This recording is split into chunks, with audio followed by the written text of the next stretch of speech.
pages. He started in a polka band called the Happy Cavaliers.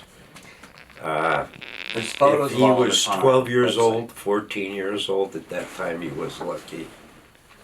What did he play? He played accordion with Okay, I the was just Happy gonna ask. Cavaliers. He started off as an accordion That was player. a big thing in Hazleton, though, like in the 70s. Oh, I yeah. think. Oh, yeah. Probably the 60s, too, was learning accordion. He had his favorite type of music at the time, but was capable of playing anything. His brother Joe was a jazz keyboard player. Both truly accomplished musicians. Yeah. I remember Matt telling me once that like their work ethic as they were young was you did not get up from the keyboard until it was perfect. Okay. You just didn't get up. Yeah. And that became part of Matt. That type of, because if you weren't confident, he instilled the confidence. If you were a novice, he turned you into a pro. If you were a pro, you couldn't wait to get on stage with him. With everything that he had going for himself, between producer, between recording artist, engineer, it never went to his head. If you were somebody that wanted to learn, Matt was somebody that loved to teach. If you were teachable. And he'd take if you're you teachable.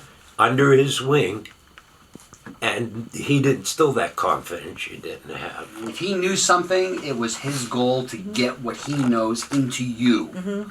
And I think that's why there's musicians, so many musicians that are going to be playing at this event, that he's touched their lives either as a teacher, a mentor, an idol, as a friend. I mean, See, that's another very important thing. If you didn't know him as a musician,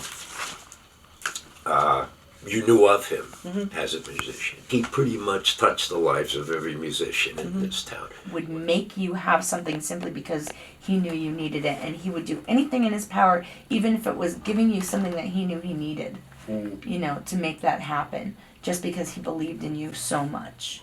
Matt's nickname was Uncle Matt, and he was called Uncle Matt by tons of people. Yeah. Even my But kids knew him that To way. my boy, what's that? I said my kids knew him that way because he used to call them both tough guys. You know, he loved Yeah, them. there was something with Matt and kids that Yeah, he just loved kids. automatically clicked. Well, he saw that they were sponges. I was you just know? going to say, probably He because they're just so eager knew, to especially learn. if they had any interest in music. Yeah. Or, you know, Matt was very much into progressive music, Kansas, and I think that was his favorite. Would you agree? Yes. His favorite Oh my God, yeah. band, Kansas. Without a He could play any single Kansas song ever. written, which is why we named this Magnum Opus that. He actually was the first one to do the wall. We did the wall.